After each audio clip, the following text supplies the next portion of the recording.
നമസ്കാരം. തൈപ്പിച്ച കുപ്പായമൂരി യെച്ചൂരി. സ്വാഗതം വക്രദൃഷ്ടിയിലേക്ക്. കേരളത്തിൽ ബാറുകളും മദ്യഷാപ്പുകളും എപ്പോൾ തുറക്കും എപ്പോൾ പൂട്ടും എന്നാർക്കും പ്രവചിക്കാൻ പറ്റാതായി. കോടതി എന്തോ പറയും മുമ്പ് ദേശീയപാതയോരത്തെ ബാറുകൾ തുറന്നു. ഹൈക്കോടതി വീണ്ടും സർക്കാരിൻ്റെ ചെവിക്ക് പിടിച്ച് കിഴിക്കിയതോടെ രാമകൃഷ്ണൻ മന്ത്രി ബാർ അടച്ച് ഗേറ്റും പൂട്ടി. ഇനി മദ്യനയം വരുമ്പോൾ പൂട്ടിപ്പോയത് ചിലത് തുറക്കുകയും ചെയ്യും. ബാറുകളുടെ കാര്യത്തിൽ ആരെന്നും എന്തെന്നും ആർക്കറിയാം എന്ന അവസ്ഥ. തിരുവനന്തപുരം മുതൽ കണ്ണൂർ വരെയുള്ള പൂട്ടിയ ബാറുകൾ തുറക്കാനുള്ള അനുകൂല ഉത്തരവാണ് ഉണ്ടായിരിക്കുന്നത്. ഉത്തരവ് നടപ്പാക്കാതെ മറ്റു വഴിയില്ല എന്നുള്ളതാണ് ഋഷിരാജ് സിംഗ് പറഞ്ഞിരിക്കുന്നത്.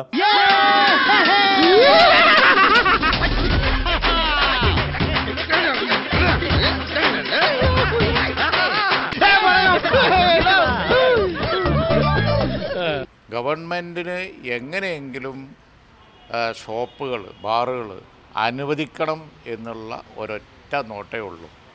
കാളപെറ്റു എന്ന് പറഞ്ഞപ്പോഴേക്ക് കയറെടുത്തു, ബാറുകളെല്ലാം തുറന്നു കൊടുത്തു. അപ്പോൾ ഗവൺമെൻറ്റിന് ഈ കാര്യത്തിൽ വളരെ തുറന്ന മനസ്സാണുള്ളത്. ഒരു പ്രശ്നത്തിൻ്റെയും കാര്യമില്ല. ഇന്ന് കോടതി വേണമെങ്കിൽ ഞങ്ങൾക്ക് കോടതി ഉത്തരവ് വരുന്നത് വരെ കാത്തുനിൽക്കാം. ഇന്നലെ കോടതി ഇങ്ങനെ കമൻറ്റ് പറഞ്ഞിട്ടുണ്ടെങ്കിലും ഗവൺമെൻറ്റിന് മറ്റെന്തെങ്കിലും താല്പര്യമുണ്ടെങ്കിൽ കോടതി ഉത്തരവ് വരുന്നത് വരെയെങ്കിലും കാത്തുനിൽക്കാം.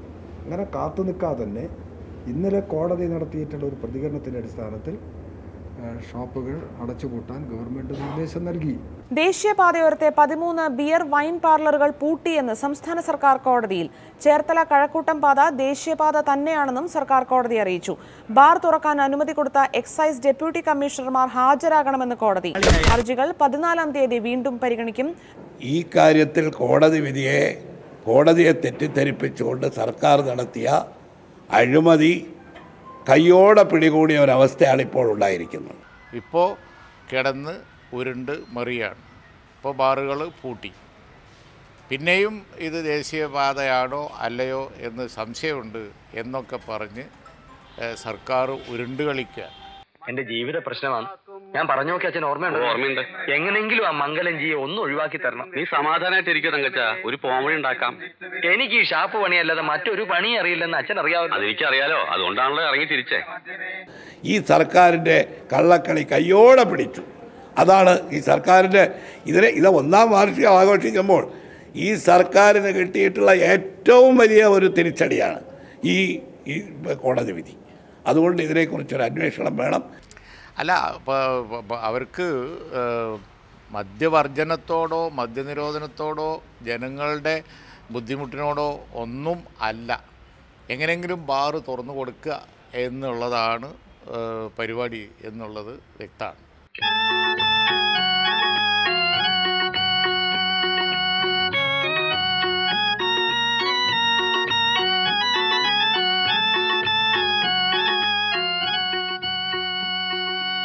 തങ്കച്ചോ, ഇത് വരൂ.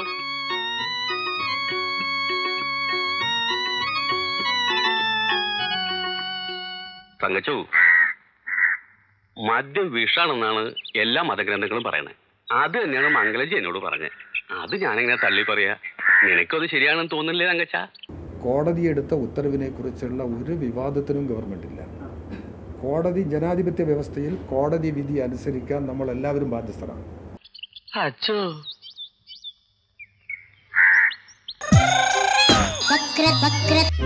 രാജ്യസഭയിലേക്ക് വരുന്ന ഒഴിവിൽ ബംഗാളിൽ നിന്ന് കോൺഗ്രസ് പിന്തുണയോടെ യെച്ചൂരി മത്സരിക്കേണ്ടെന്ന് CPM PB യോഗം തീരുമാനിച്ചതോടെ രാജ്യസഭയിലെ 3-ാം വട്ടം എന്ന യെച്ചൂരിയുടെ മോഹമാണ് പൊലിഞ്ഞത്. കോൺഗ്രസ് പിന്തുണയോടെ മത്സരിക്കുന്നതിനെ കേരള ഘടകവും പോളിറ്റ് ബ്യൂറോയിലെ പ്രമുഖരും എതിർത്തതാണ് കാരണം. ബംഗാൾ ഘടകമാണ് യെച്ചൂരി വീണ്ടും രാജ്യസഭയിൽ എത്തണമെന്ന് നിർദ്ദേശിച്ചത്. എല്ലാം വെറുതെയായി. ജ്യോതി ബാസുവിന് പ്രധാനമന്ത്രി പദം നഷ്ടമായതുപോലെ യെച്ചൂരിയുടെ ശബ്ദം രാജ്യസഭയിൽ മുഴങ്ങേണ്ട എന്ന് പാർട്ടി തന്നെ തീരുമാനിച്ചു.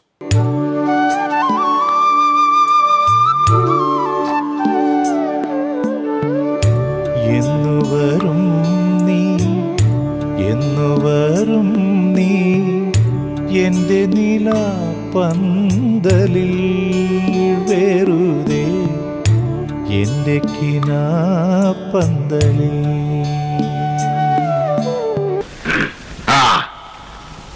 എവിടം വരെയായി നിങ്ങളുടെ ചർച്ചകൾ?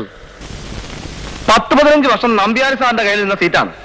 ഇദ്ദേഹത്തിന് നിൽക്കാൻ പറ്റാതെ വന്നപ്പോഴാണ് മറുകണ്ഠ മാധവന് കൊടുത്തത്. പഴയ കഥയൊന്നും പറഞ്ഞാലും മിടുക്കരാവാൻ നോക്കണ്ട. ഇപ്പൊ സീറ്റ് വീണ്ടും ഒഴിഞ്ഞ സ്ഥിതിക്ക് ക്ലെയിം നമ്പ്യാരി സാർ തന്നെയാ. ഇനി അത് തട്ടിയെടുക്കാമെന്ന് ആരും വിചാരിക്കണ്ട.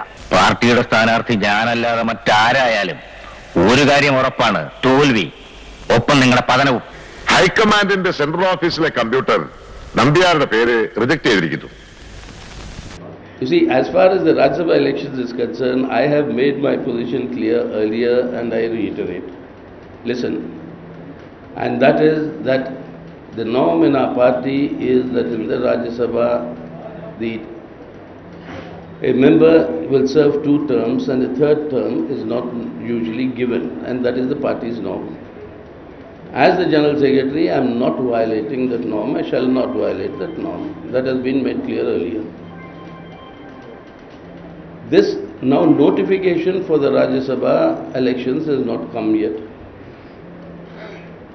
When that notification comes, at that time an appropriate decision will be taken by the party.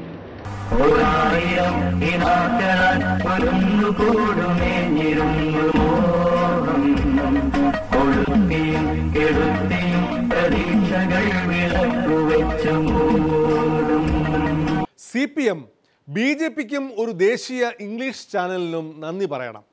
കോടിയേരിയുടെയും യെച്ചൂരിയുടെയും പ്രസംഗത്തെയും people's ഡെമോക്രസിയിലെ കാരാട്ടിൻ്റെ ലേഖനത്തെയും ദേശീയ ചർച്ചയാക്കി CPMൻ്റെ ദേശീയ പ്രസക്തി നിലനിർത്തുന്നതിന്. ഡൽഹിയിൽ മീറ്റിംഗ് കൂടുകയല്ലാതെ വേറെ പണിയൊന്നുമില്ലാതെ ഇരിക്കുന്ന യെച്ചൂരിയെ കയ്യേറ്റം ചെയ്യാൻ 2 ഹിന്ദു സേനക്കാർ മാധ്യമപ്രവർത്തകരെന്ന വ്യാജേന AKG ഭവനിൽ കടന്നുകയറി. പാർട്ടി ഓഫീസിലെ CPM പ്രവർത്തകർ ഹിന്ദു സേനക്കാരെ ജന്തുസേനയാക്കി പോലീസിൽ ഏൽപ്പിച്ചു. എടാ തെണ്ടി സുരേഷ്, നീ എനിക്കെതിരെ സാക്ഷി പറയുമല്ലടാ. ധൈര്യം ഉണ്ടെങ്കിൽ ഇറങ്ങി വാടാ, ഇല്ലെങ്കിൽ ഞാൻ അങ്ങോട്ട് വരാടാ. ഇന്ന് നിന്റെ അവസാനമാടാ.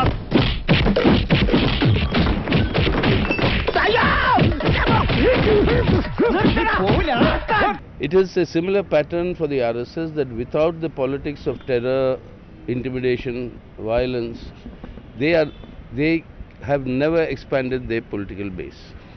But if they think that they will browbeat us through such tactics, the people of our country have answered them by upholding secular democracy in the past. The people of our country will also answer now.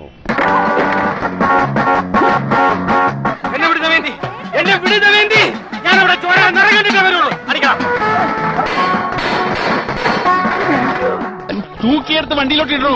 ഇനിയും തല്ലാൻ കൊണ്ടുപോകുന്നെങ്കിൽ ഒറ്റ അടിക്കാൻ തീർത്തേക്കണം, ഇല്ലെങ്കിൽ എല്ലാരും കൂടെ എടുത്തിട്ട് ഇടിച്ച് എനിക്ക് ഇങ്ങനെ നടന്ന് നിറയിക്കാൻ വയ്യ.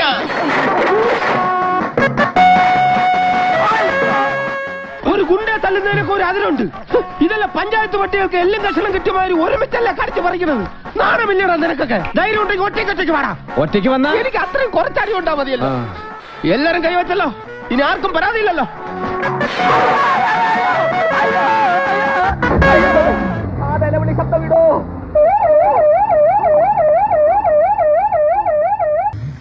ഇനിയും നീ ഇതുവഴി വരില്ലേ, ആനകളെയും തെളിച്ചുകൊണ്ട്.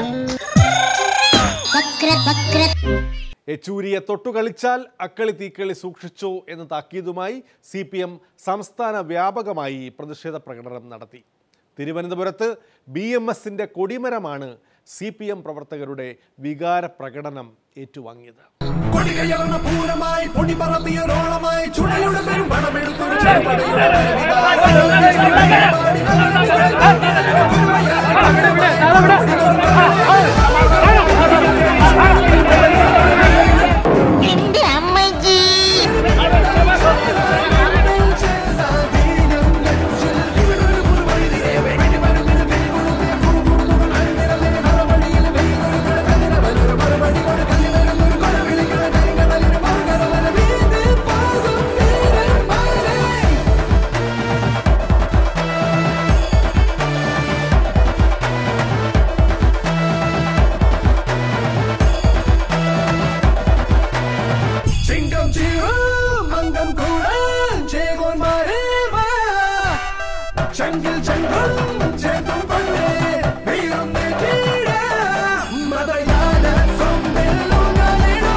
ഇതുപോലൊരു തീരുമാനം കേരളത്തിൽ നടപ്പാക്കിയാൽ എന്തായിരിക്കും RSSന്റെ സ്ഥിതി?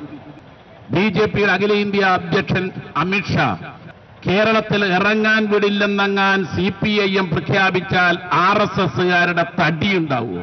നിങ്ങൾ ഡൽഹിയിൽ കാണിച്ച തമ്മാടിത്തം രാജ്യത്തിന്റെ വിവിധ പ്രദേശങ്ങളിൽ ഇനിയും കാണിച്ചു മുന്നോട്ട് പോകാനാണ് ഭാവമെങ്കിൽ ഈ നാട്ടിലെ ജനങ്ങളുടെ കരുത്ത് കാട്ടി ഈ അക്രമകാരികളെ ഒറ്റപ്പെടുത്താൻ നാടിനറിയാം. കൊടികയറണ പൂരമായി പൊടി പറത്തിയതോളമായി ചുണയുടെ പെരും പടമെടുത്തൊരു ചെറുപടയുടെ ഭരവിത സനിലടിച്ചൊരു മുകിലപാടി നഗരമുകളിൽ മംഗളങ്ങൾ കുരവയായി കുഴലുമായി കൊടുമുടി കൊടുക്കരണ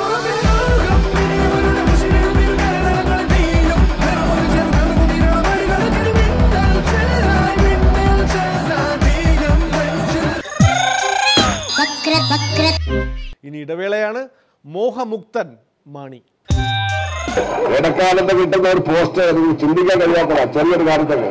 ഈ സുധാകരന്റെ പ്രസ്താവന ഞാൻ വായിച്ചില്ല. സുധാകരൻ വളരെ മാന്യനും വിശ്വസ്തനും സത്യസന്ധനുമായ ഒരു മനുഷ്യനാണ്. എന്നെ ഇങ്ങനെ പൂഴ്ത്തി പറയുന്നത് എനിക്ക് ഇഷ്ടമല്ലേട്ടാ. അതെന്താ? എന്താന്ന് അറിയില്ല. നിങ്ങൾക്കോ? എനിക്കിഷ്ട. എനിക്കും കുറേശ്ശെ ഇഷ്ട.